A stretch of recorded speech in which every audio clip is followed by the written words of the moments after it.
Hello, good evening, everyone, and welcome to the April 2026 edition of our Know to Prevent virtual speaker series. Know to Prevent is a collaboration of youth-focused coalitions and agencies in Westchester County working together to provide parents and caregivers with the essential tools to increase resilience and to reduce risky behaviors among our youth.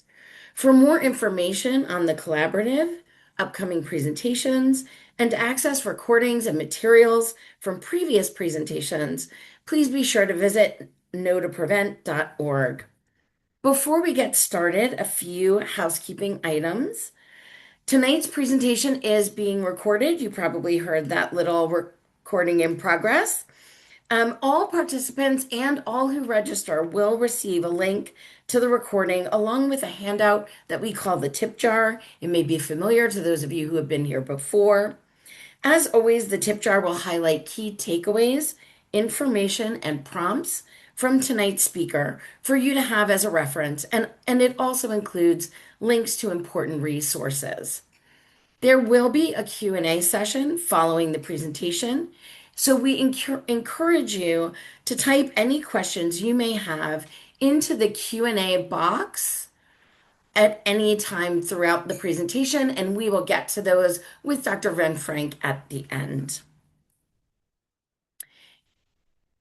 Each time we have a virtual webinar, we try to highlight one of our lead coalition sponsors. It's my pleasure tonight to introduce my friend and colleague, Kathy Cucciarella, the coalition coordinator from Somers Partners in Prevention, who will kick us off and get us started. She'll introduce her coalition and Dr. Van Frank. I'm turning it over to you, Kathy. Great. Thank you, Nancy. Good evening, everyone. I'm Kathy Cucciarella, as Nancy said. I am the chairperson and DFC, Drug-Free Communities Coordinator for the Somers Partners in Prevention. We're located in Somers, New York. Somers Partners in Prevention is a coalition which has been in existence for over 50 years. Our mission is to build a safer community by efficiently addressing alcohol and drug use, as well as other risk-taking behaviors through advocacy, hope, and awareness. We are a community alliance to help our youth and community stay alcohol and drug-free. Somers Partners in Prevention is proud to be one of the founding coalitions in the Know to Prevent Collaborative. We're thrilled to bring valuable speakers and informative sessions to the parents, caregivers, and teachers in our communities throughout Westchester County. And for some of you that are on and are rejoining us, we have now expanded to many countries as well as states within the United States. We're really proud of that. Tonight's featured speaker is Dr. Brenna Van Frank, and Dr. Van Frank is a public health physician, board certified in pediatrics and preventative medicine. She has a particular interest in the integration of healthcare and public health and the use of epidemiologic data for public health action. Dr. Van Frank has worked in public health at the national level for more than 10 years, the majority of which her work has been focused on commercial tobacco prevention and control. She's currently a senior medical consultant for CDC Foundation. So please help me welcome Dr. Brenna Van Frank tonight. Thank you. Thank you so much, Kathy, and welcome to everyone. I hope that you are having a wonderful evening, and thank you so much for separating yourself from the busy life that I'm sure you lead to join us tonight. I'm going to go off camera lest my system try to crash while I'm presenting, but know that I am smiling at you because I'm really happy to be here with all of you tonight while my husband takes care of bath and bedtime for our 8-year-old daughter upstairs. Because as much as I love bath and bedtime and snuggles with her, this is an incredibly important topic for all of our children. And as a pediatrician, as a public health doc, as a mom, my hope is to help arm you with information to counter the incredible weight that the tobacco industry is throwing into continuing to build its customer base out of our children. So before we get started, just a quick disclosure slide. I have no financial conflicts of interest. Funding for my work with CDC Foundation is provided through a grant from Bloomberg Philanthropies, and anything I say tonight is my own opinion and not necessarily that of CDC Foundation.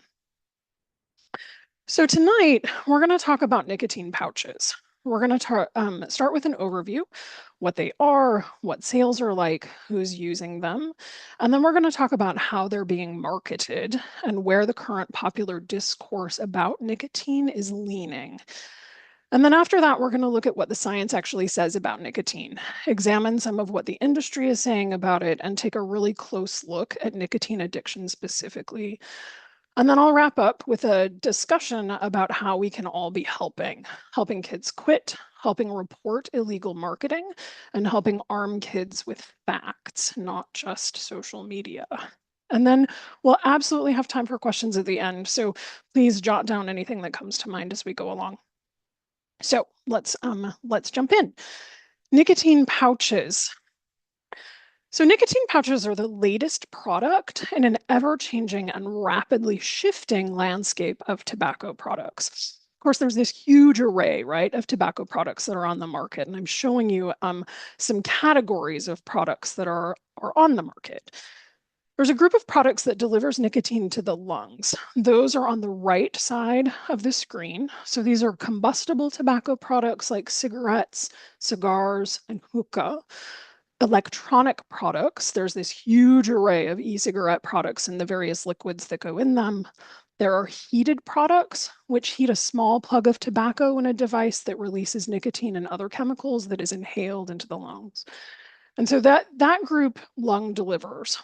And then there's this group of products on the left side of the screen that deliver nicotine through the oral mucosa, so the cheeks and the gums, and sometimes the back of the throat or even the nose. Some classification schemes actually lump all of these things together as oral products, but this classification system that I'm showing you splits this group into smokeless tobacco and oral nicotine products. Now, smokeless tobacco products are things like chew, dip, snuff. They tend to contain tobacco leaf. Oral nicotine products are things like gum, toothpicks, tablets, dissolvable strips, and pouches.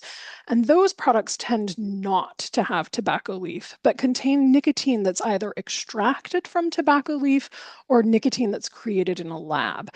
Regardless of source of nicotine, it's basically the same stuff. It has the same effect. So all of these products are considered to be tobacco products by US law and are regulated as such through the FDA, regardless of source of nicotine. And while we're focused on nicotine pouches tonight, I really want to make sure that I'm putting this new product into the context of the broader landscape. And that's because most tobacco products that are sold in this country are still combustible products, primarily cigarettes and cigars. So you'll see from this graph, the turquoise bars that are on the bottom are the combustible product sales.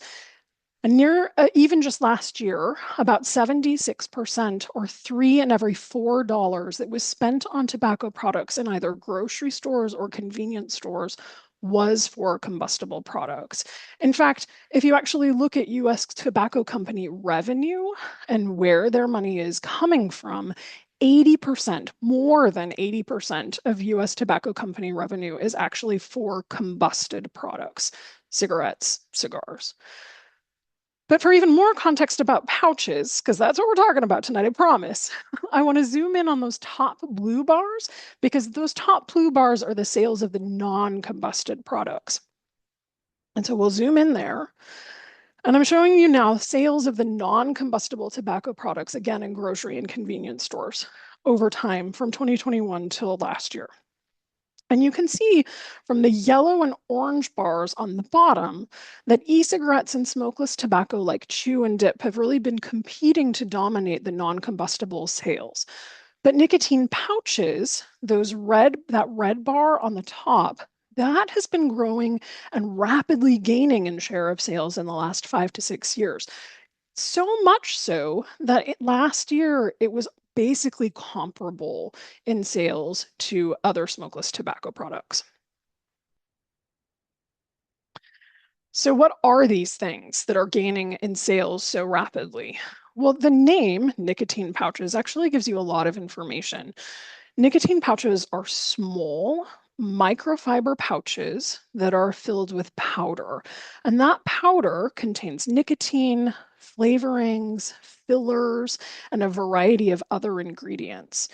They do not contain tobacco leaf, but do have, again, like I said before, they have nicotine that's either extracted from tobacco leaf or that is nicotine produced in a lab. Either way, nicotine is nicotine. It's really the same thing. There's really very little chemical difference between tobacco-derived nicotine and lab-produced nicotine, but you will see pouches sometimes marketed as tobacco-free or non-tobacco nicotine as though it were something different. Now, a pouch is used by putting it in the mouth, and you park it between the lip or the cheek and the gum line, and then it just sits there, and it releases nicotine, and the nicotine is then absorbed in the mouth. And it's a bit different from dip and chew, which you also sort of park in that spot because there's no spitting involved, which makes nicotine pouches more discreet to use. And then when you're done, you just throw the pouch away. They're completely disposable. Most pouches are going to have some kind of flavor in them. So here I'm showing you national level sales data, again, over time, this time from 2020 to 2025. And this is only for sale of pouches. The different colors are different flavors now. And you can see, again, this steep curve of increasing sales since 2020.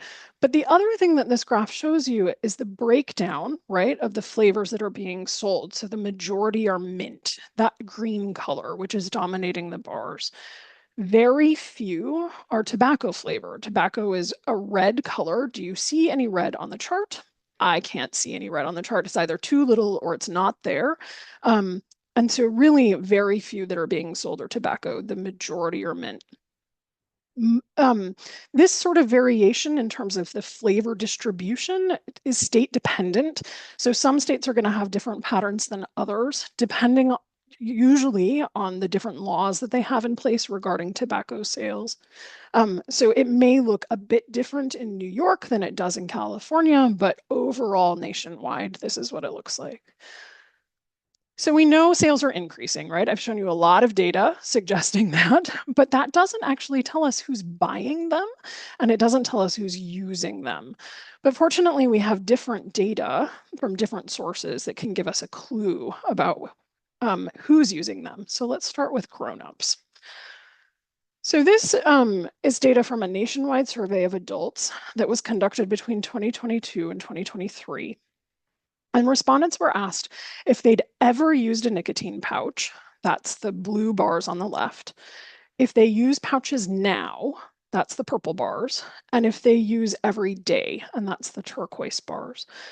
So you can see most of the use of nicotine pouches is happening in the younger age groups between 18 and 44.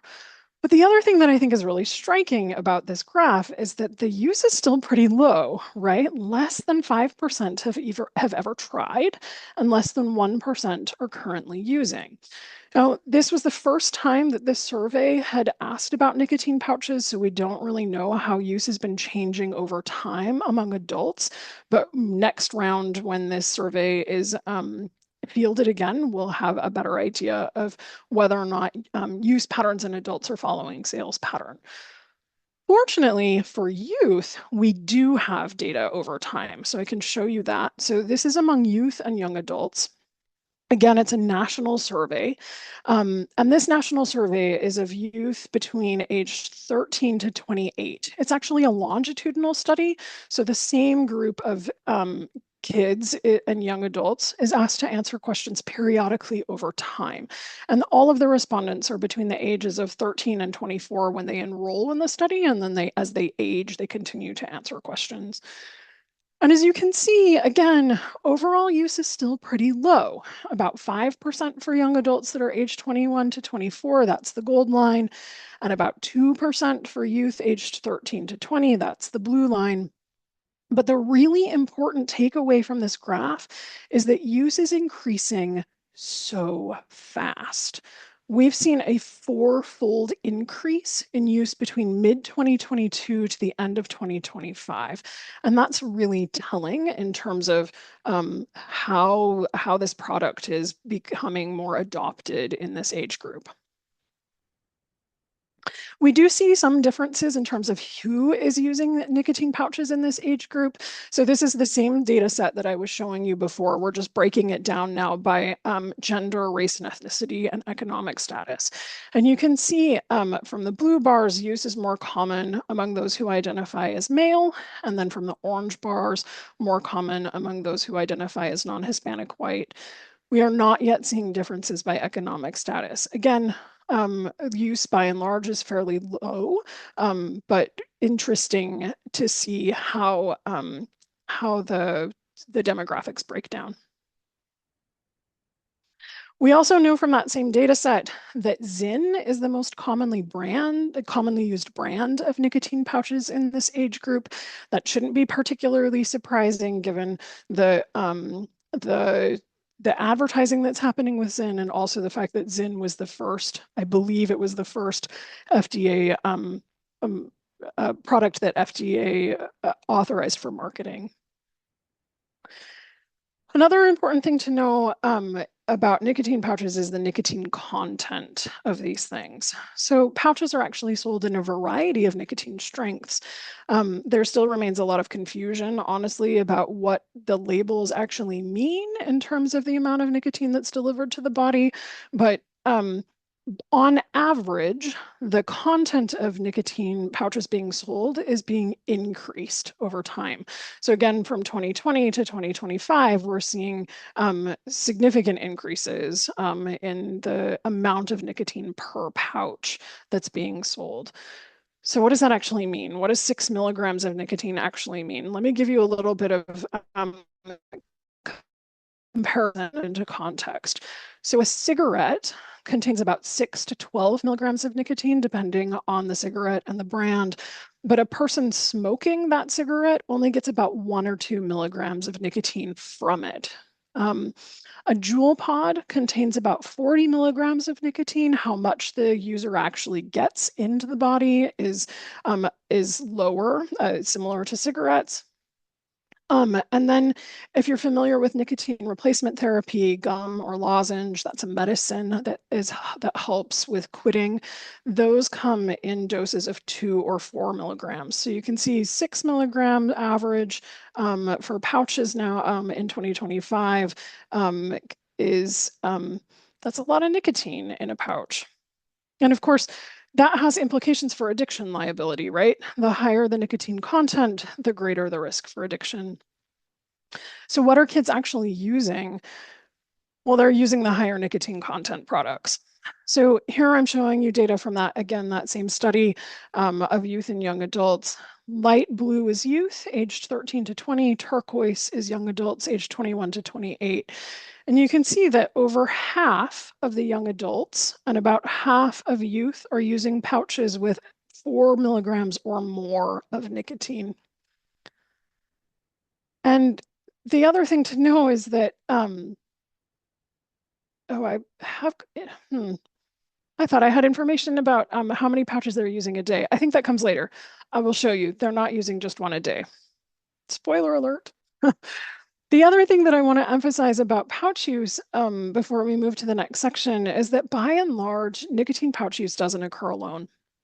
So we know that youth generally who use tobacco products tend to use more than one kind of tobacco product. This is true for e-cigarettes. The same is true for nicotine pouches.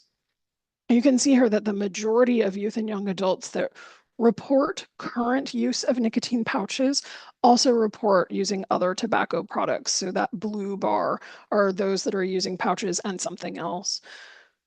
Bottom line is, when we're talking and paying attention, talking about nicotine pouches and paying attention to nicotine pouch use, we can't do that to the exclusion of the rest of the products in that landscape I showed you in the beginning, because those products still play a very real and important role in youth and young adult tobacco use. Okay. So now you know who's using them and that sales are going up. the way that nicotine pouches are being marketed is this new spin on an old concept that nicotine is somehow good for you. We haven't seen this kind of marketing in a long time, and it's like come to a whole new and different level. So let me show you what I mean. This is not real. This image was generated by a colleague of mine to sort of demonstrate the point that some of the marketing that we're seeing around nicotine pouches and other nicotine products suggests that nicotine is no more harmful than caffeine and has similar qualities to help you focus. Some marketing suggests that nicotine use can help power athletic performance, or can help with cognitive performance, or can help you focus better, or concentrate more, or think better, or perform more, or give you an energy boost, or help you relax.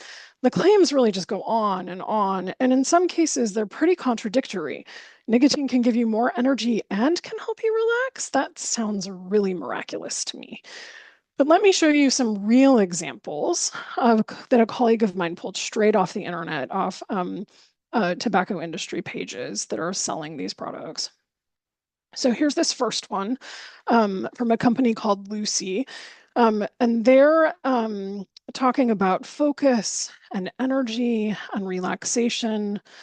This one suggests that taking a hit of nicotine is like drinking a cup of coffee. This one is all about athletic performance, being the best version of yourself. Who doesn't want to be the best version of themselves? This one even goes so far, this one just, oh, it makes me so angry. It goes so far as to even try to feed you this highly selective group of studies about nicotine and improvements in cognitive function, just cherry picking whatever they felt was helpful in supporting their claims. This one likens the harms of nicotine to the risk of caffeine. And these claims and marketing strategies are just becoming more and more and more prevalent. They've been picked up in a big way on social media, in other popular media forums like podcasts. I saw an article in the New York Times yesterday about this stuff going on. But the repetition of a claim does not make it true. It does help it stick in people's brains. Here's another example. I like this video because the host shows a lot of examples of social media videos that he pulled to demonstrate this very thing. But before I start it, I want to flag two things. First, when he says that pouches started as a category for quitting smoking, what he's talking about is marketing and promotion, not actual FDA approval of these products for smoking cessation. No nicotine pouch, let me be very clear, no nicotine pouch has been approved as a medication for quitting smoking by the FDA. So don't let that deceive you. And then the second thing is a trigger warning. So for those with us tonight who are recovering from tobacco dependence, there are images of young adults using pouches. So just know that if that's going to trigger you, know that's coming. Okay, let me hit play here. The next big focus product isn't a drink or pill, it's a pouch. What started as a category for quitting smoking is now evolving into a performance product, with new brands marketing pouches for energy, focus, and clarity. And the category is evolving fast. Brands like Sesh are positioning themselves as a premium offering using MCT oil and gum-based formulas. Then there's Set, using ingredients like carotene and L-theanine for focus. Athletic Nicotine is targeting athletes for performance, steady energy, and mental clarity. Knick Knack is making pouchless and plastic-free nicotine, just like a mint you put in your mouth. Ultra is stacking nootropics and adaptogens into every pouch. These products aren't being marketed as vices. They're being positioned as focus tools, or part of your wellness stack. And whether you're training, building, or grinding, pouches are quietly becoming the next big performance habit. The next big... So once I get past my horror about how these products are being positioned to be sold to youth and young adults that have never smoked, what I find fascinating is that the tobacco industry has been positioning itself to do this for years. The claims that we're seeing that I've shown you are consistent with internal documents from the tobacco industry. So here, what I'm showing you is a slice of a marketing memo produced by R.J. Reynolds in the early 1990s. R.J. Reynolds owns Newport and Camel, among other brands. And the memo is talking about strategies, marketing strategies, which include leaning into performance enhancement and making more use of caffeine analogies. So make no mistake, this is not something that just popped up randomly. This has been thought about and planned for decades. And so now we're just sort of seeing it emerge into the popular culture. And again, repetition of these claims doesn't make them true, but it can help them stick in people's minds. We can see that these types of messages are really reaching the public. So what I'm showing you here is relative interest in various search terms in Google between 2016 and 2025. So searches for nicotine benefits is in green, searches for nicotine risks is in red, and searches for nicotine addiction are in yellow. And you can see from the graph that search interest for nicotine benefits has steadily grown and is just skyrocketing. And at its peak in mid 2025, which is when we stopped looking for this particular graph, was more than double for searches for nicotine risks and about double that for searches for nicotine addiction. So what's true, right? What does the scientific literature actually tell us about the impact of nicotine on the body? I think the bottom line here is that the current claims that promote acute impacts don't tell the whole story, and they really neglect to paint the full picture of longer-term harm, particularly for youth. But let's start with acute impacts and talk about what the science actually says. So nicotine is a stimulant. It stimulates the brain. It acts on the brain to release a variety of neurotransmitters, including dopamine. And there is evidence that giving an adult who does not smoke a low dose of nicotine, say through like a skin patch, can produce a modest and short-term improvement in certain aspects of cognition, like memory and attention. But here's the catch. So do other stimulants like cocaine and methamphetamine, which have similar effects. But these immediate impacts need to be weighed against the long-term harms, including addiction. So we know that repeated dosing of nicotine can lead to tolerance, which means that you need more nicotine to be able to feel a similar effect. And we also know that repeated dosing of nicotine can also lead to a need for nicotine to feel normal. And when that happens, a lack of nicotine leads to withdrawal symptoms, which includes an inability to concentrate. So you end up needing nicotine not to concentrate better, but to concentrate at all. And we know that tolerance and withdrawal are, of course, are components of addiction. And we know that nicotine is a highly addictive substance. Now I'm showing you here an addiction liability index. Basically what this is a scale that indicates how addictive a substance is. So a value of 1 is the highest, the most addictive substances. You can see cocaine and amphetamine are the most addictive substances in this list. I want you to ask or think about where you think nicotine lands on this scale. I've given you a bit of a clue with the slide title, but I'm really curious where you all think it might land. If you guessed 2, then you're right. Nicotine is as addictive as heroin. I've actually heard of some studies of rats that suggest it might actually be more addictive than heroin, but regardless, nicotine has an incredibly high addiction liability.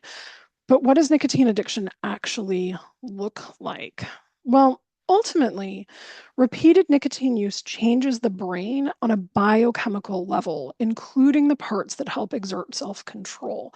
And that repeated use, those changes, lead to dependence. This is a chronic and relapsing condition that is driven by addiction to nicotine. Now, there's a few pieces of addiction that I think are really important to understand. So first, there's a physical biochemical component to addiction. We've already talked about this a little bit, right? The brain gets used to having nicotine around and becomes reliant on it. Taking nicotine away from a brain that's reliant on nicotine makes the brain cranky, and that results in withdrawal symptoms. And we'll talk more specifically about what those symptoms are in a little bit. Then there's this behavioral component that's manifested through triggers and daily routines, certain people, certain situations that cause the brain to want nicotine. So if you're used to smoking after dinner or having a pouch while you study or vaping in the car, all those situations, dinner, studying, car rides, those can be triggers then and become triggers to want nicotine. And then there's a psychological, social, and emotional component, and that's manifested through social cues and emotional triggers that cause a person to reach for nicotine. So if you're used to vaping to cope with anger or having a pouch when you're stressed about exams, those emotions can then turn into triggers to want nicotine regardless of the situation. What all this means together is that it's really hard to quit. Even when someone wants to quit, feels ready to quit, recognizes that using is harmful, it's still really hard. And understanding all of this is the key to understanding the types of support that are needed to successfully quit. But it's also key to understanding why tobacco use in youth is so worrisome, because youth are uniquely susceptible to nicotine addiction. So the adolescent brain is really still undergoing rapid growth and change until about the mid-20s. The last thing to fully develop, and parents, I'm sure you're not shocked by this, the last thing to fully develop is the area of the brain that's in control of executive function, decision making, logical thought, self-control. Teenagers, anyone? And it's the fact that the brain is undergoing such big developmental changes that make it uniquely susceptible to addiction during this age time. Nearly all tobacco use begins during adolescence and young adulthood. About 90% of adults who smoke cigarettes daily first tried smoking before they were 18 years old. And youth actually show signs of nicotine dependence rather quickly, sometimes before the onset of regular or daily use. Bottom line here is that youth tobacco use isn't benign experimentation, it's an immediate health concern. And it's even more concerning when kids start to show signs of dependency and addiction. Now, even though nicotine dependence in youth can show before the onset of regular use, one of the early signs of dependence might be how frequently they're using. So what does that actually look like with pouches? Well, I have some data to show you. I bet you're shocked. So this data is from early 2025, again, looking at that same group of youth and young adults that I was showing you from before. These all are reporting current use of pouches. So they've used pouches in the past 30 days. Bottom line from this graph, many youth who use pouches are using them frequently, particularly among the young adults. So you can see on the graph on the right, among the 21 to 27-year-olds, nearly half of them used on most days of the month. That's the orange slice. It's not as bad in the 13 to 20-year-olds, but about 1 in 6 report using on most days of the last 30, and nearly 2 in 5 reported using on more than 5 days in the last month. That's the orange and purple slices together. And here was the spoiler. They're not necessarily using a single pouch in a day either. So among the 13 to 20-year-olds, nearly a third use more than 3 in a day. And that's the orange slice again.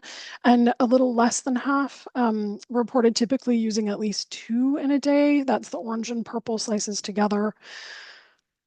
With the 21 to 27-year-olds, nearly half report typically using at least 3 pouches in a day when they're using. That's worrisome to me. One of the other early signs of nicotine dependence in youth and adults is the experience of nicotine withdrawal. So what does that look like? Remember, withdrawal occurs when a brain that's dependent or reliant on a substance is deprived of that substance. So if a brain needs nicotine to feel normal and it doesn't get that nicotine, it's going to protest, and it might protest a lot. The good news is that it gets better as the brain gets used to not having nicotine around anymore. The brain does heal over time, and withdrawal symptoms then subside over time. So common nicotine withdrawal symptoms include irritation, anxiety, restlessness, difficulty concentrating, difficulty sleeping, headaches, feeling hungry. Sometimes feeling sad is a normal part of withdrawal, but extreme sadness or depression really needs immediate attention and shouldn't be dismissed or ignored as just withdrawal symptoms. So how do we help kids cope with withdrawal? I mean, I think the first thing that's important is to help youth recognize that what they're feeling is actually withdrawal. Just that recognition, I think, is really important. It's also important to remind them that it's temporary. It feels awful, but it will get better. And there are strategies that can help them cope with symptoms, including building a plan on what to do when they start feeling that way. We'll talk about those types of strategies when we talk about helping kids quit. Okay, so understanding nicotine addiction and withdrawal can really give us some additional context for better understanding drivers of youth tobacco use. So when we ask youth and young adults why they currently use nicotine pouches, one of the most common answers is they help me focus or concentrate, in addition to getting a nicotine high. And remember, that's one of our withdrawal symptoms, right? So let me contextualize it. Nicotine addiction itself can be a form of stress, and nicotine withdrawal can result in difficulty concentrating, restlessness, feelings of anxiety, and depression. People who are addicted to nicotine may feel those feelings and try to treat them by using nicotine, which can temporarily relieve the withdrawal symptoms because the brain is behaving that way because it's cranky, because it feels like it needs nicotine to feel normal. And so then the nicotine makes them feel better. But then a little while later, as the nicotine goes away, they feel the withdrawal again. And so you end up in this cycle where an individual is feeling stressed or they're having a hard time focusing. They turn to nicotine thinking it might help, and then they experience the withdrawal, and then so on and so forth. And that is all on top of all of the stress that youth are dealing to begin with, right? And we know that they are dealing with a lot of stress all the time. The other thing that I think is important to realize here is that nicotine addiction does have a real impact on mental health. Nicotine addiction is stressful. Smoking and vaping, particularly in young people, is in scientific literature associated with mental health symptoms like depression. And withdrawal, of course, absolutely compounds those feelings, right? Because anxiety and depression symptoms can be part of withdrawal. So when we're talking to youth and young adults about nicotine and tobacco use, teaching them about addiction, how to recognize withdrawal, linking all of that to how they're feeling and behaving, these are all really important to help empower kids and give them insight into this process and how they're feeling. Okay, so we've talked a lot about nicotine addiction. Hopefully, I've convinced you that it's not something to be taken lightly, particularly its impact on mental health. But what about the other known harms of nicotine? Because they do exist. Now, let me be very clear. Nicotine is not the main contributor to disease in cigarette smoke. It is not the main culprit that causes the multitude of diseases that smoking causes. There are thousands of chemicals in cigarette smoke, hundreds of which are carcinogens. The vast majority of disease that is caused by smoking is not related to nicotine, but it's related to the thousands of other chemicals in smoke. But that does not mean that nicotine is harmless. And nicotine poses unique dangers to young people and their developing brains. So we know that nicotine can harm brain development.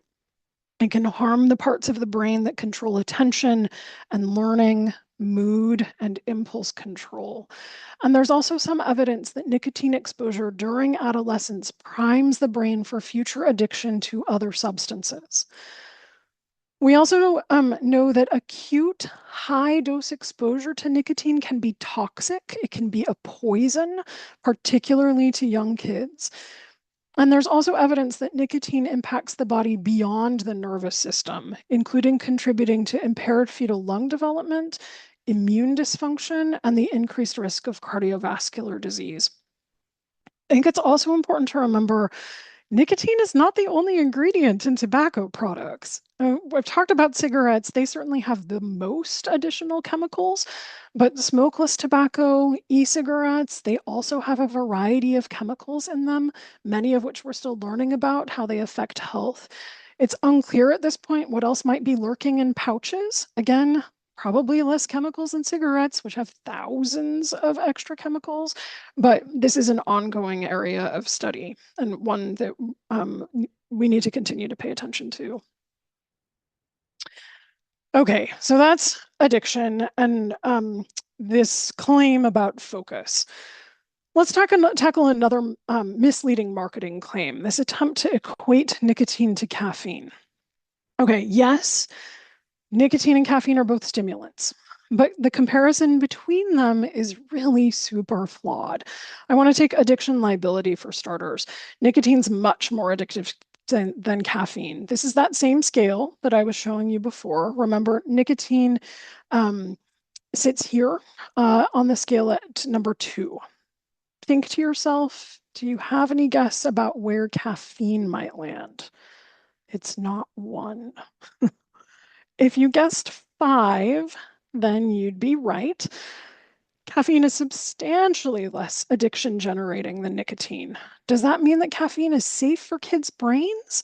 Not necessarily, but that is an entirely different talk for another time.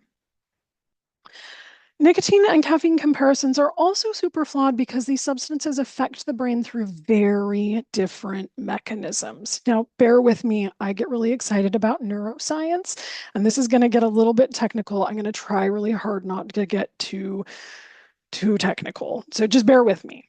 So starting with nicotine. Nicotine impacts the brain by binding to receptors on brain cells. Those receptors are called nicotinic acetylcholine receptors, or NACHRs. And nicotine turns those receptors on, which results in both a direct and indirect release of neurotransmitters like dopamine. Dopamine is a stimulating transmitter. It's a feel-good transmitter. You've probably heard all about it before. So you can think of nicotine as impacting the brain by pushing on the gas, releasing all of those neurotransmitters, giving the brain a good stimulation in that way. Caffeine works differently. So caffeine impacts the brain by binding to receptors on brain cells. The receptors are called adenosine receptors. Adenosine is kind of like the braking mechanism for dopamine. It makes you feel tired. It slows you down. It helps you get ready to sleep. Caffeine actually blocks those receptors, which makes other receptors in the brain more sensitive to dopamine and might also indirectly cause some release of dopamine. So you can think of caffeine as impacting the brain by cutting the brakes. Now, in animal studies, the amount of dopamine active in the brain is lower in response to caffeine stimulation than in response to nicotine stimulation. Not quite clear yet if that's true for humans, but animal studies are at least suggesting that. So, super different addiction liability between nicotine and caffeine, super different activity in the brain, super different substances. Nicotine and caffeine are not the same. So another marketing strategy that you have or will come across is the tobacco industry trying to rebrand itself as trying to help public health. They're doing this under the guise of harm reduction, basically taking a really important public health strategy and using it to promote the sale of nicotine and tobacco products. Now, harm reduction absolutely has a place in helping people who smoke. Treating people for nicotine addiction has always involved elements of harm reduction with the end goal of completely quitting all tobacco and nicotine products.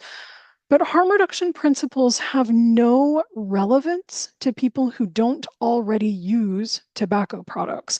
And that's where things are going sideways. Because much of today's marketing of products, including nicotine pouches, appears to be targeted to people who have never used tobacco products, who are nicotine naive.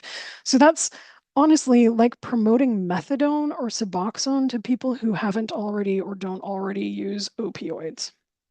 Now, for groups of people who have never used nicotine, the risks of using a nicotine product have to be compared against not using a product, not against cigarettes, because they don't use cigarettes. So if you're starting to hear things about the industry trying to help public health, keep this in mind that this strategy isn't relevant to our kids that aren't using. One last point of confusion in the popular media space that I think is really important to demystify, and that's the role of FDA in all of this. So FDA, it's a huge organization. It's an enormous agency. It does a lot of things. But I think what people are most familiar with is its role in regulating medication, so approving medicines for use. FDA also has authority to regulate tobacco products, which includes any recreational nicotine or tobacco product, including pouches. But these two mechanisms of regulation are very, very different from each other. So let me start with meds. That's the blue side of the slide. So when FDA evaluates a medication for approval for use and sale, it uses a standard called the safe and effective standard. They ask, is the medication safe to use? Do the benefits outweigh the risks for intended use? And is the medication effective? Does it do what it's supposed to? FDA approval of a medication means that the medication has been found through rigorous evaluation of scientific data to be effective for a therapeutic purpose and safe to use. So for example, nicotine replacement therapy gum is FDA approved for quitting smoking in people over age 18. It's been found to be safe to use in this group and effective at helping that group quit smoking. On the tobacco product side, that's the green side of the slide, things look really different. So when FDA evaluates a tobacco product for authorization to sell, it uses an evaluation standard to determine if the sale of the product is, and I'm going to quote from the law, appropriate for the protection of public health. What does that mean? Well, there's this very legally dense interpretation of what that means, but basically, it asks how will having this product for sale in the community impact people, one, who currently use products, and two, who don't currently use products. So FDA marketing authorization of a tobacco product means that that product has been found through rigorous evaluation of scientific data to help those who use tobacco products without hurting those who don't. What it does not mean is that the product is safe. And it does not mean that the product has any kind of therapeutic purpose because it has been evaluated for neither of those things. In fact, FDA states right on their webpage that there is no such thing as a safe tobacco product. So for example, some nicotine pouches have received FDA marketing authorization, but this does not mean that FDA thinks they're safe or effective for any therapeutic purpose. So next time that someone tries to tell you that using a pouch is fine because FDA approved them, you know better and can help demystify this incredible complex system of what FDA marketing versus approval actually means. So We've talked about what nicotine pouches are, who uses them, how they're marketed. We've talked about what the science says about these various marketing claims, tried to demystify some of the confusing stuff. Hopefully you feel less confused now and not more confused. If you feel more confused, we're going to have some time for questions and answers, and hopefully we can clear some things up. But now what I want to do is talk about what we can do about all of this, because I've given you a lot of sort of doom and gloom. What can we actually do? I'd like to start by talking about how to help youth quit using tobacco products. We know that most middle and high school students who use tobacco report they want to quit. Most have report having tried. It's the same with grown-ups. Most who smoke want to quit. Most have tried. But like I said before, quitting's really hard. And less than 10% of adults who smoke and tried to quit are able to successfully quit in a given year. It can take up to 30 tries to finally quit smoking successfully, but it is possible and people do it. Why is it so hard? Because nicotine's really addictive. Nicotine addiction is complex, as you've already seen. Now, the good news is that there are a lot of resources to help, and there's a strong evidence base on what works. The evidence base is a lot stronger for adults than for kids, but there are still resources and strategies that are available for youth. So let's start with those resources. Now, I know the audience tonight, or if you're in the future time watching this on recording, you may or may not be from New York. So I've included resources here that are New York specific and also resources available nationwide. Quitting support's really available in a variety of formats. There are services that are in person, on the phone, text-based, web-based, app-based.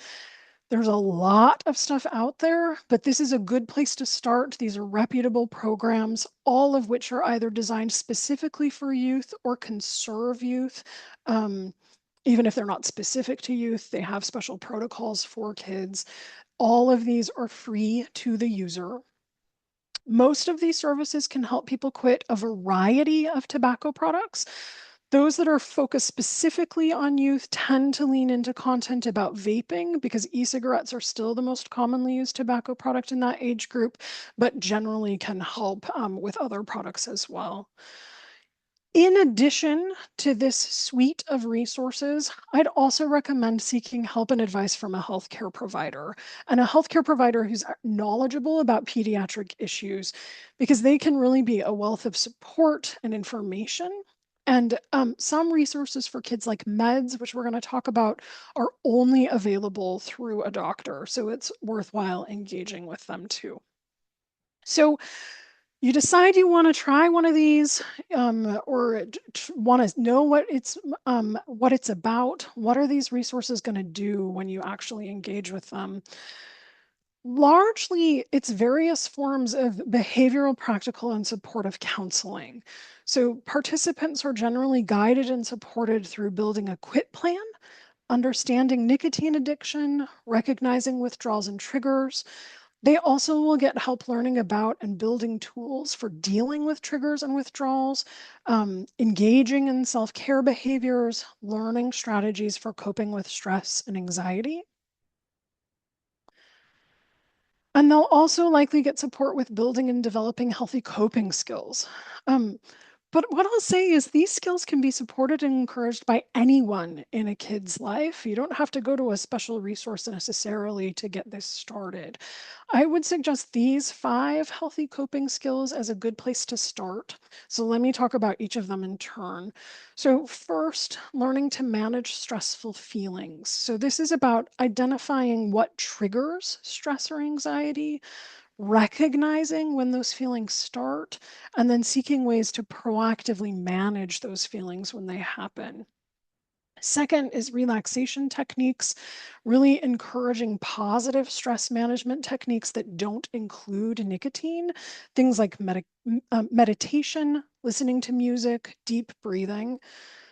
Different things are going to work for different people, so trying a couple of different strategies to see what resonates. Next is physical activity. That is a great way to reduce stress and anxiety, and it's great for the body and it's great for the mind, so can't go wrong there. Self-care is also really important for mental health. So eating a balanced diet, drinking enough water, getting enough sleep, they're all important for overall health and arming with us an ability to handle the day. I imagine all of you, certainly I, have experienced generally being able to do better, being resilient on a bad day if I've had enough sleep. And if I haven't had enough sleep, don't even come to me with that meeting. And then, of course, last but certainly not least, building a support system of folks that are positive and encouraging and not pushing nicotine or other unhealthy behaviors. I also mentioned the possibility of meds earlier. So these are 3 medications that are approved to help adults quit smoking. None of them are FDA approved for kids. Even though all of these are over the counter, they still need a prescription for youth under age 18. Why am I talking about them? Because pediatric guidelines, clinical guidelines, suggest the use of these medications in cases when a child is moderately to severely addicted to nicotine. So your pediatric healthcare provider may recommend, depending on level of dependence, may recommend using this to help. How do they work? Basically, they help alleviate the discomfort of withdrawal. So remember, repetition is our friend. So I'm going to say this like a bazillion times. When a brain that's used to having nicotine around stops getting nicotine, those withdrawal symptoms start to happen. So a nicotine replacement therapy, NRT, it's a med that provides a controlled amount of nicotine at a lower dosage to really address withdrawal symptoms while the brain is relearning what normal is and is healing in the absence of nicotine. Now, I know what you're thinking. Nicotine to treat nicotine addiction? But you just told me that nicotine was super addicted. And I did. But the thing to know about these meds is that they're designed to control the amount of nicotine either in slow release or at a low enough dose, or both of those things together, to really greatly reduce the addiction potential of these medications. And the goal is to wean off the medications until the brain is fully healed and knows how to stop being cranky when there isn't any nicotine around. So again, an important tool that we have to help people quit, and a good reason to bring a healthcare provider into the conversation about quitting. Another important component to supporting youth and adults too in quitting is the realization that cessation is not usually a one and done sort of thing. So remember, it can take an adult up to 30 tries to quit smoking. Quitting is a process because tobacco dependence is chronic, it's relapsing, and it often requires repeated intervention and long-term support. And that long-term support comes from multiple sources. Everywhere a youth is in the day is a potential source of support or a potential trigger. And that's why trigger-free environments are so important. Trigger-free environments include tobacco-free environments, which means tobacco-free policies at school and tobacco-free rules at home and in the car. And supportive environments are also focused on rehab. Punishment-focused environments, we know from the literature, are likely to drive youth into deeper and more secretive addiction. I think this is particularly important for educators and parents to hear, especially as we talk about quit attempts and slips and relapse. Because the bottom line is that every quit attempt is a learning opportunity, and relapse isn't failure. Remember, quitting's really hard. Repeated nicotine exposure changes the brain. The brain can heal, but it needs time. It's really important to help youth, parents, educators, youth advocates remember that every quit attempt is a learning opportunity. It's a chance to figure out how to do something differently next time, and it's another step towards successfully quitting. It's really easy to get discouraged, but it is so critical to not give up on kids and to not let kids give up on themselves. And honestly, for caregivers, not to give up on themselves either, because you are doing the supportive things and You got to hang in there. And for those parents who are also struggling with tobacco dependence, sometimes quitting together can help. Having that support system and walking through things together can be really useful. And there's lots and lots of resources for parents who are trying to quit too. Okay, so moving a bit away from the helping kids quit space, let's talk about counter messaging. So, as we've talked about, there is so much misleading information out there from tobacco industry marketing, influencers, from social media, from other popular media platforms. Youth, adults are just, we're all being bombarded by this slew of messages, and it's really hard to sort out what's true and what's not true. What I'd encourage all adults to do is to lean into the facts about nicotine when talking to youth. Communicate what you know now from today about the full picture of the health effects of nicotine.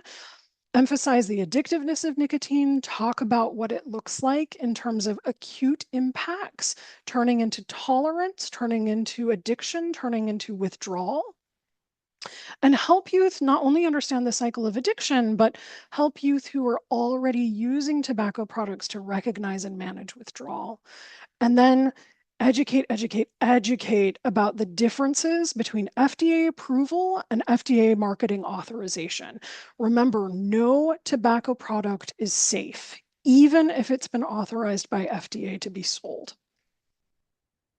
And speaking of marketing claims and FDA, know that marketing claims that nicotine containing products pose less risk, offer some kind of therapeutic benefit, or have a certain effect on the body, like helping you focus, are likely to be unauthorized and illegal. And there's something you can do. Report what you see. Anything that strikes you as false or unsubstantiated in terms of marketing of nicotine products can be reported. 3 places you can go. First, FDA's Center for Tobacco Products. That's the group that regulates tobacco products. The link is there. Second, FDA Center for Drug Evaluation and Research. And then third, your state's attorney general's office, because there are both state and federal laws at play, and there may be state laws at play that the state attorney general would be interested in knowing about violations. So wrapping up, if you got distracted by something cool on streaming or some kind of email or some kind of kid came in to chat your ear off, now's the time to come back. Come back. There are 5 things that I hope you remember from tonight. So first, nicotine pouch sales are increasing rapidly, and use, though still low, is growing among youth and young adults. Second, nicotine is being marketed as a beneficial substance. People who have never used nicotine appear to be targets for that marketing. Third, marketing claims that are promoting nicotine's acute impacts do not tell the full story, and that nicotine addiction is a very real possibility, and that can be harmful to mental health, and nicotine has known health risks beyond addiction. Fourth, quitting tobacco use is a process, and there are resources, so many resources to help people quit, including kids. And then fifth, caregivers and advocates for youth health and well-being can lean into counter messaging, educating about the full picture of nicotine. They can support and help youth quit, and they can report unauthorized marketing claims. And with that, I will stop. I'm so glad. Thank you so much for your attention. I hope you've been able to take something away from tonight that's useful to you and to your family. Thank you.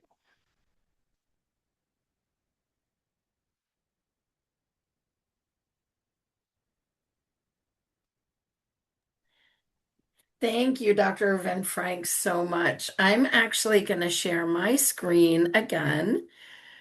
And before we dive into our Q&A section, we would appreciate hearing from you. This QR code that is on the screen um, gives you a chance to give us some feedback about tonight's presentation. We want to ask that you open your camera on your phone, point it at that QR code, and a link should pop up on your phone to access the survey. A link for this survey will also be included in the follow-up email that you'll be receiving in the next couple of days. It's very, very short. It takes about 2 minutes to complete it, but it's super helpful in terms of giving us valuable feedback that helps us not only provide that information to our presenters themselves, but also helps inform our future webinars. So we thank you in advance for taking a few minutes to complete that. I want to remind everyone that this is the final webinar in our parent and caregiver series for the 2025-26 speaker series.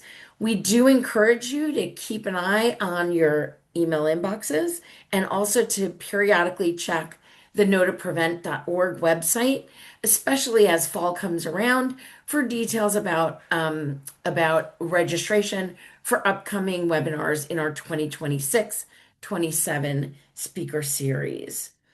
At this time, I'm going to ask Kathy and Dr. Van Frank to come back on screen with us so that we can get to some questions. I know there were some that came in as people were registering, and I don't see any in the Q&A that are new, but certainly please do feel free to use the Q&A if a question popped into your mind, or maybe you wrote one down that you would like to ask. That will be where we'll be able to find it.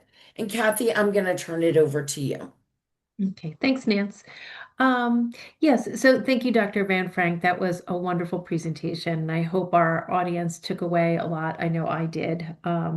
So we did have a few questions come in ahead of time, so I'd like to go through those with you. So let's start off with the first one here, which is if a parent suspects or notices nicotine use, what suggestions do you have about how to approach the conversation with your child without a power struggle? Oh, that power struggle. It's real. It's real from when they're born. Um, there are a lot of different strategies. I think it sort of depends on your rapport with your kid. One strategy that I've heard a lot of and have had success with in talking to parents about as a pediatrician is using the opportune moment to launch into a conversation about what the kid is seeing in their environment. So, say you go by a billboard advertising tobacco products, or you drive by a vape shop, or you see another teenager using on the street. You can use that opportunity to say, oh my gosh, I have seen so much of that around. It makes me so worried because I'm so worried about the impact of nicotine. What are you seeing at school? Are you seeing other kids use this stuff? Are you seeing things? And that can help sort of from it can be a non-confrontational way to start the conversation, get them talking to you, and then you can ask some more probing questions. Has anyone ever offered you something like that to use? Have you ever been curious about using that? What do you think about that? And then you can start a dialogue sharing information back and forth. I hope that's helpful. Again, it sort of depends on your kid, right? And how you generally talk with them. But I find that trying to get them to open up with non-confrontational questions and statements can be more helpful than not. That said, if you found something in their room and you like want to just talk to them about it, that's okay too, right? Like, geez, what is this? Can you tell me more about this? What do you know about this? Can be helpful too. So again, sort of depends circumstance dependent. I hope that's helpful to you. Okay, great. Thank you. Another question that came in was regarding quitting. Yeah. Considering how difficult quitting can be, are there specific things that parents can do at home to help support their teen if they're trying to quit nicotine use? Yeah, absolutely. So if your teen has already said, I need help with quitting, that's a different conversation than you trying to get them to get ready to quit, I think. Mhm. But so let's assume that they're already interested in quitting and you're trying to be supportive. I think if they're willing, really encouraging them to have a conversation with their healthcare provider as a starting point is a really good idea, because that healthcare provider can use a variety of screening tools to find out how nicotine dependent they are and help them make a plan in terms of do we need to talk about medication or not.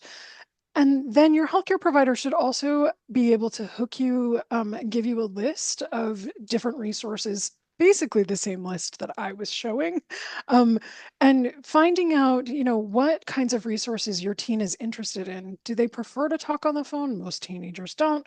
Would they like a texting kind of support system? Do they like an app? And you can try a couple of them, and help them enroll in those kinds of things. Again, the ones that I showed in the presentation are free to users.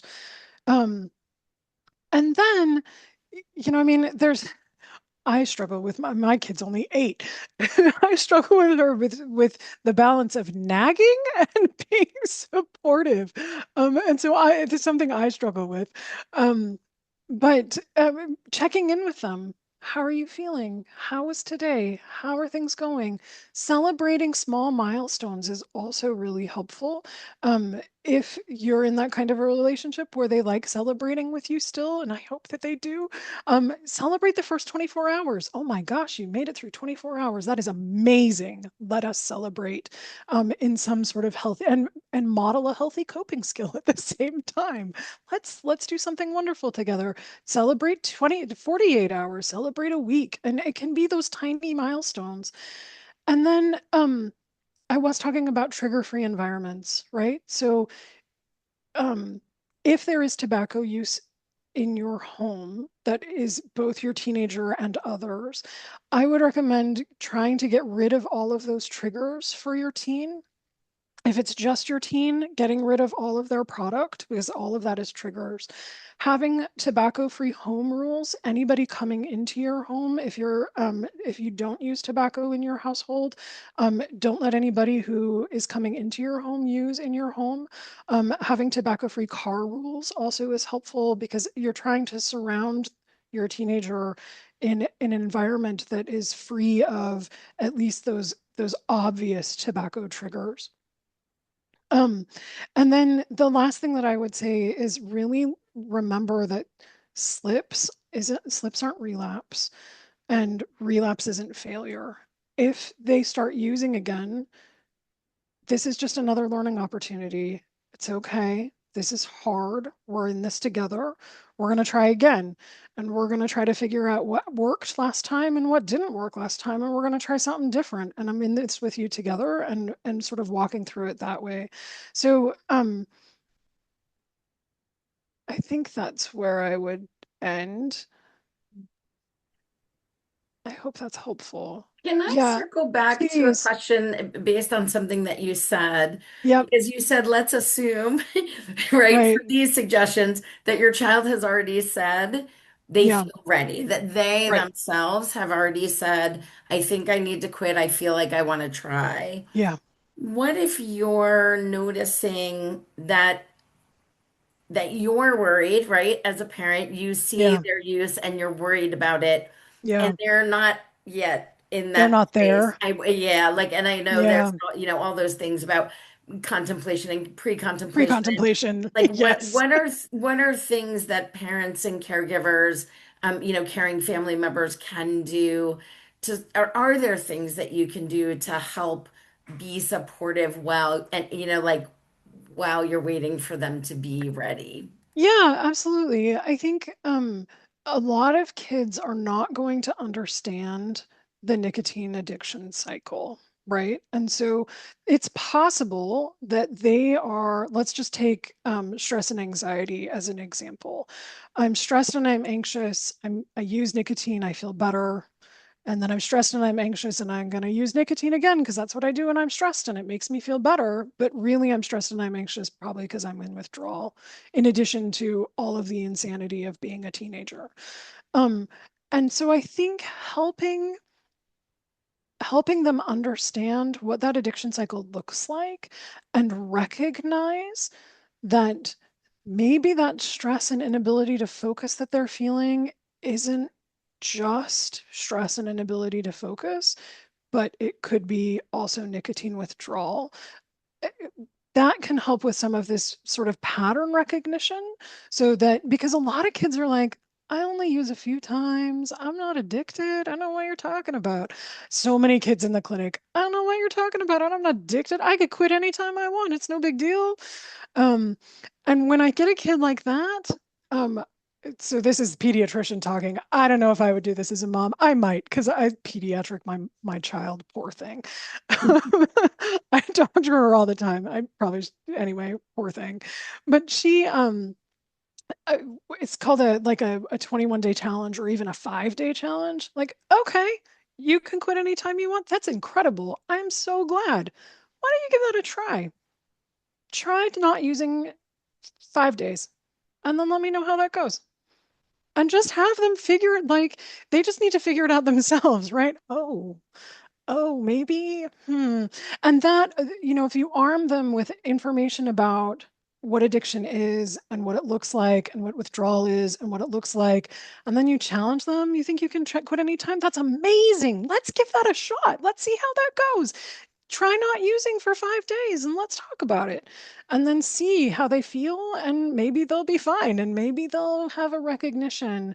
And so it's those little sort of triggers to help them come to self-realization, right, about what's going on in their own body and with their own behavior.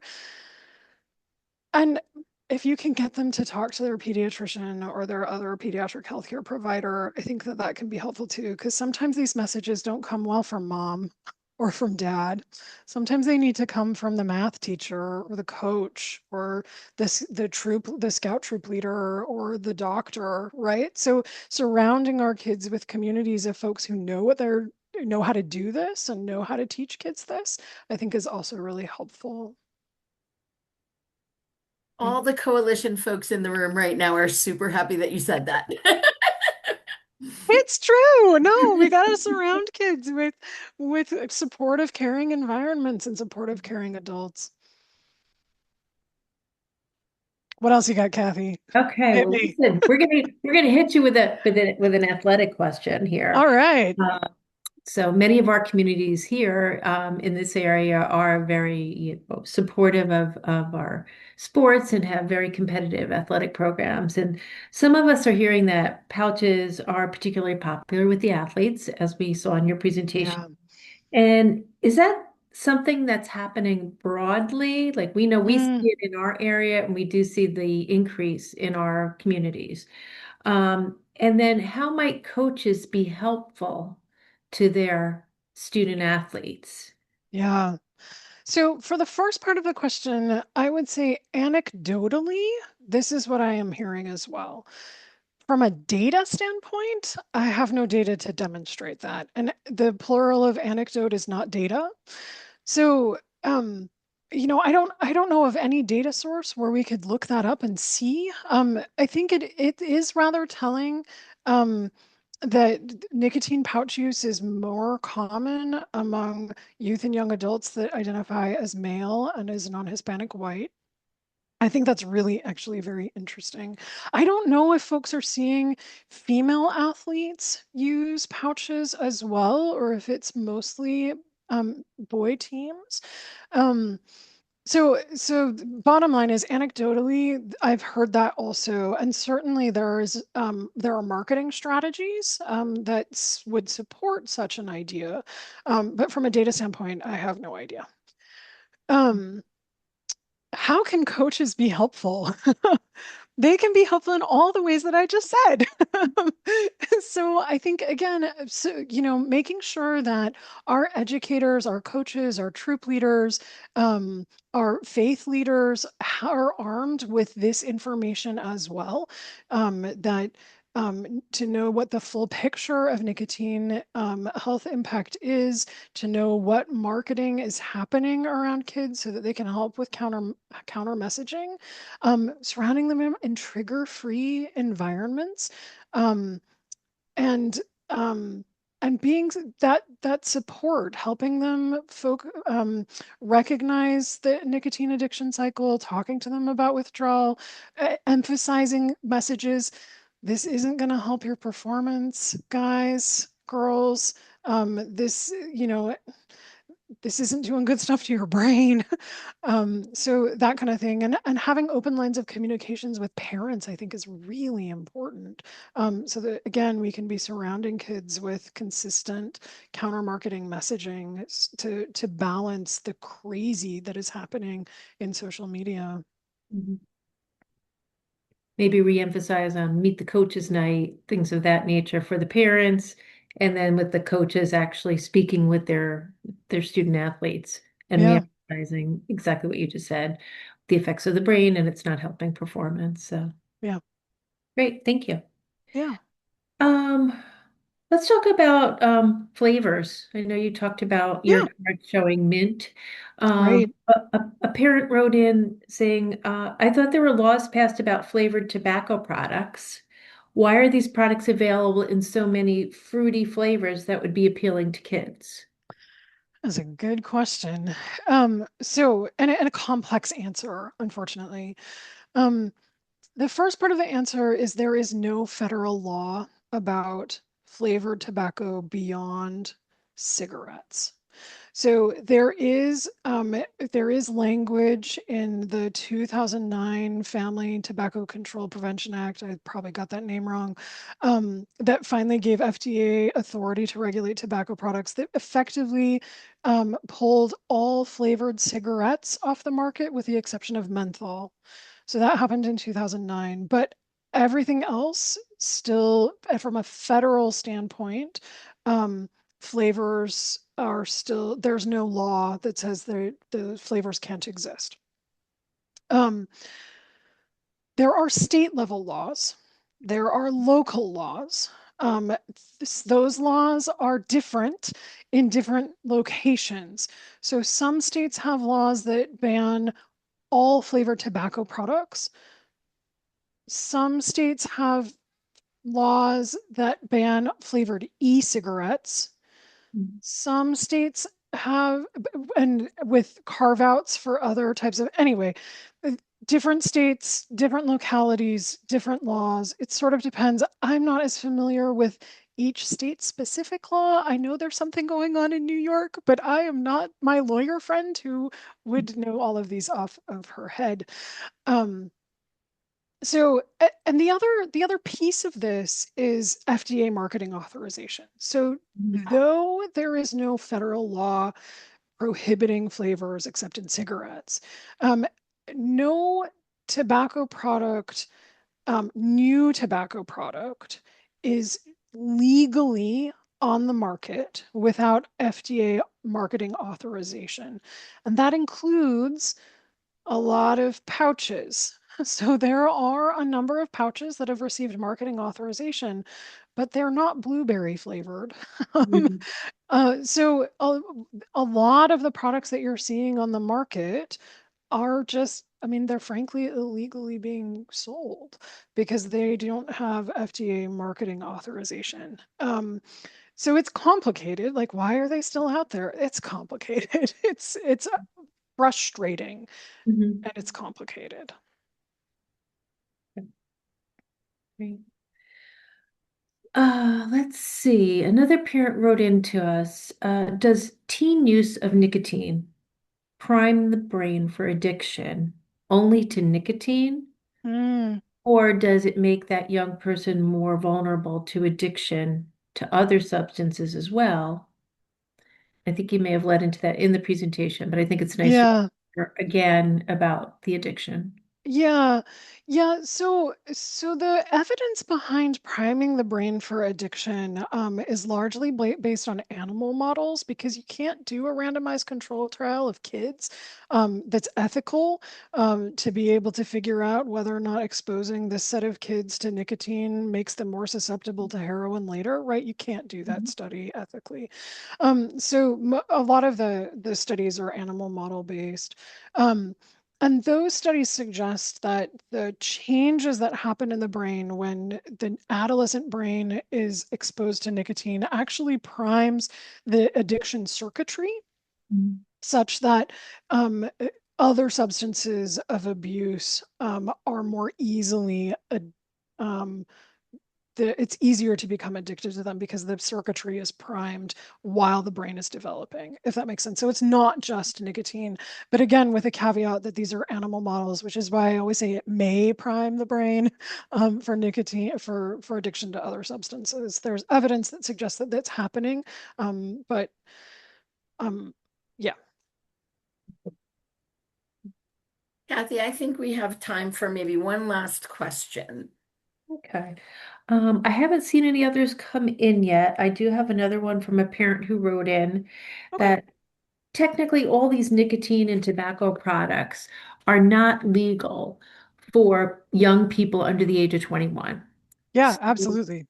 so what can parents or caregivers do or communities do to make it harder for the kids to obtain?